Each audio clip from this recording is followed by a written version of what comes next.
Alright guys, what is up? I am Theycoming and welcome to today's live video on YouTube. I just tried to record this video and part of it was actually just not recording, so I had to stop and start again. But anyways, we did have a fantastic war with the Boston Tea Party versus Black Apple. I was not in this war as I was attending to my own follower war with AEO Clash and Late Sleeper. It was a fantastic thing that will also be recapped tomorrow, but these replays right here are about to go away. So without further ado, we're going to jump into the replays first and then talk about how the war went later. So anyways, Coach Klein attacking Phoenix Reborn here for a little 11v11 action.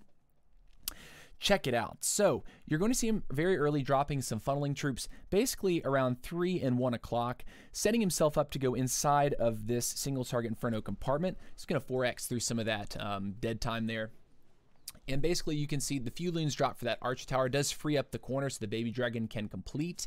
And that's going to make this funnel nice and pretty, allowing this wall wrecker to eventually come through this wall.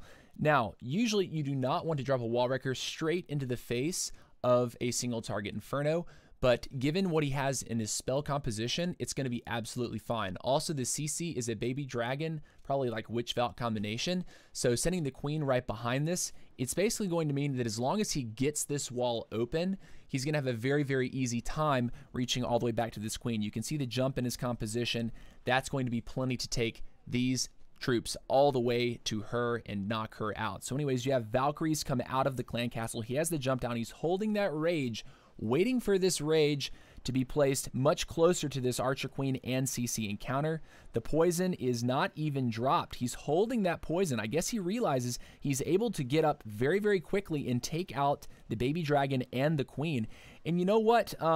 Maybe that was a bit of a mistiming there. Maybe he meant to put that down a little bit sooner, but it ends up being absolutely fine. You can see that was a massive kill squad push. They got so much done, which is a handful of bowlers, some Valkyries, and those heroes. The queen ability is popped off over at 3 o'clock. It's going to allow her to take out 2 more point defenses. But guys, so many pigs, lots of heals left. We can go ahead and speed this up to 2. He does have some skeletons that are chasing him, but at this point, that's a lot of hog riders and a very nice, dense path for all of those troops to travel down. So the heal spell goes down. Everything is taken care of. Even the bomb at the very end doesn't matter. It's going to be a 3-star. Very nice, Coach Klein. Once again, guys, we are working on a tight timeline to get these replays copied onto the YouTube for eternal viewing. So anyways, Chase is going to be hitting number 10 with the miners, and this is another TH11 attack. Now for this base, I don't really understand like what's going on with this compartment up top. I feel like there's a lot of dead space in this base, and he might be looking to abuse that in a way. So let's see how he does it. Looks like he's got some minions up at 12 o'clock. He's going to put his queen down. She's going to be on a little bit of a walk. Now let's see if he decides to break her into the base or if he's going to keep her to the outside. Mind you, if this queen were to come all the way down this wall, she would encounter a problem with that single target Inferno. So that's something that he has to have accounted for in this plan. Those 2 minions are getting a ton of value, helping to funnel the queen, force her to go the direction that he wants her to go. In just in the nick of time, they do take down that barracks. That is going to push the queen to the right first and allow her to sort of wrap around inside of this little alcove. So let's see. He's also got minions on that side. Wonder where he's going to put this wrecker, guys. Any guesses? Any guesses? Queen is still working.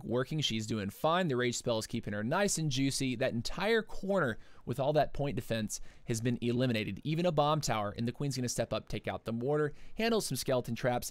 Now, a very interesting placement on this wall wrecker. It's basically going to be there just to tank, take out some point defense on its way. He doesn't need this wall wrecker to actually crack walls and push anything in. This is solely for the purpose of just being a tank at the beginning of this. That heal spell catches almost every single miner that he deployed. I think it was every single miner that he put onto the map.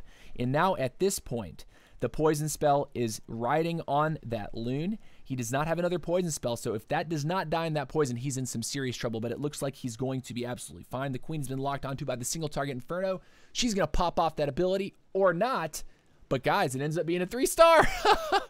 So anyways, that sweeper is going to give him a little bit of grief. I'm sure that's something that he, in hindsight, if he'd actually hit that, that just would have been a completely nasty, and I mean nasty finish to this one. Let's see how nasty it actually is, though. With one more heal spell still yet to be deployed, healers have swapped to the miners, and they're progressing into this far side compartment. Guys, this is still a smash despite missing his queen.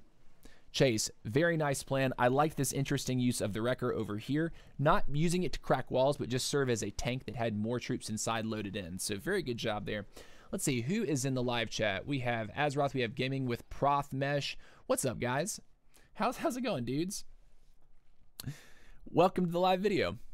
All right, we got 2 more to show, and I'm trying to do these quick, guys. Don't want the replays to disappear. We have Mo going on to, looks like Sensei Breeze, and he's going to be bringing the La Lune. So with this, he does have a Wrecker, so he's going to be using that to potentially get in front of a king, queen, make some kind of substantial entry. And it would appear this was hit before because he does find that corner Tesla. He decides to giant wizard that because this giant can then turn around and serve as a mini tank, and that wizard can then also help with the funnel. So on this side, he has a baby dragon down with a couple loons, and he's going to march that wall wrecker towards the town hall to come across the queen. You can see that queen is in line with the town hall right there.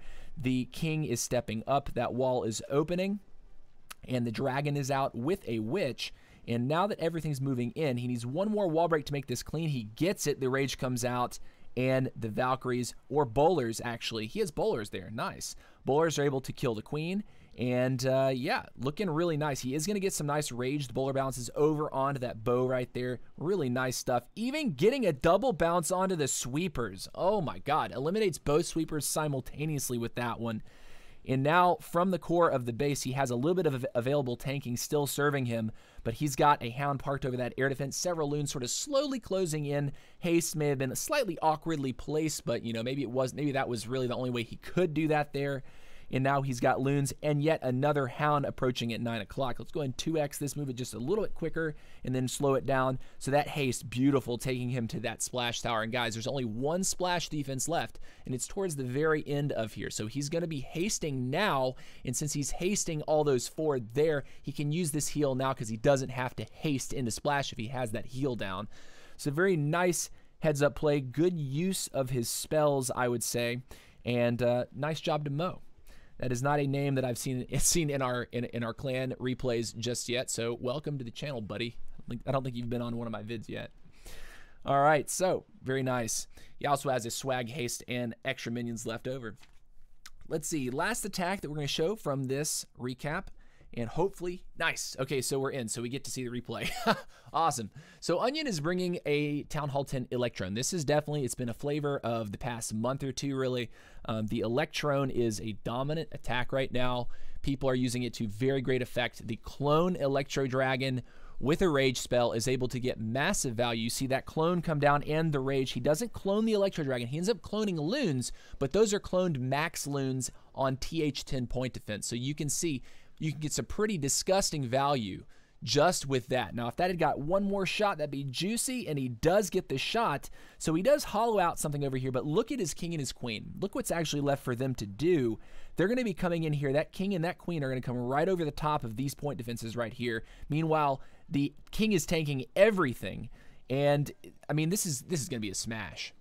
An absolute smash. Loons are sort of slow rolled in. He only has haste spells because he did deploy a 3 elixir clone spell plus a rage. So that's a 5 elixir investment on that blimp kill right there. And he also used a freeze. So yeah, anyways, he's got those 2 hounds coming across. Now this is where the hounds start to become less effective, but he has a plan for that. He's going to back in some loons to then crisscross over onto this air defense. And if he can eliminate that, this is going to be a juicy, juicy end. He does get a fortunate loon split, and the queen is still up with the ability rounding the bottom of the base.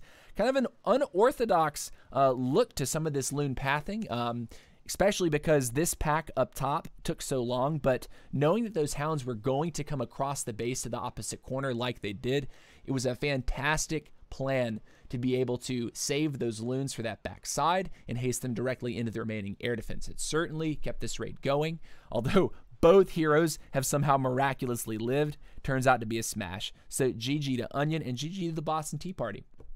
So anyways, guys, yeah, let's go ahead and talk about the score while we're here for a minute. Boston Tea Party and Black Apple actually have a really interesting history facing off against one another. The first time that we faced them, I think this was in Season 2 of Champions War League. It was either Season 2 or Season 3, and it was in the playoffs for Rising League. And when we faced them, it was in were we in the semis? We were in the I think we were in the quarterfinals against Black Apple. We defeated them by something like 0.1%. So like 0.1%, basically. And for this war, if you look at the war results, it was a very similar outcome. We bested them by 0.24%. So, you know, the Black Apple guys are probably really salty about losing this one to us, because this is not the first time this has happened, winning on percentage versus this clan. This is the second time this has happened, winning on percentage versus this clan, and not just percentage, but a very, very, very close percentage. So where that percentage was made up for was, you know, the percentage able to be put on the Town Hall 12s at the top. If you look here, Merc with the Mouth, he took a 58% hit. Inya took a 63%. Reaper took a 66%. And then if you look here, you got a 53, a 72, and a 69. Giggity. So really nice stuff. Reaper actually did have the opportunity to go 12v12, and that might have actually been the ceiling percentage. I don't think these guys didn't go. Oh, they did go 12v12 on one of those. They went 12v12 on 2 of those. Nice. Okay. So beautiful stuff. I mean, this is a really tight war. I really wish I'd been around for this, guys, but I think I got my wires crossed when planning my own follower event, which I do on a monthly basis with a couple other streamers, and didn't quite hear properly or remember properly or notate properly. However it happened, I think it was my error, and sort of double booked. So that's why we did not stream this war right here. We were focused on the follower war. But anyways, dudes, I hope that you've enjoyed this. I hope that you learned something from those TH11 triples and TH10 triples. And I'll be looking forward to seeing you tomorrow for another recap video of the epic 40v40 follower war with myself, Ayo, and Late Sleeper. I'll see you guys later. Peace out.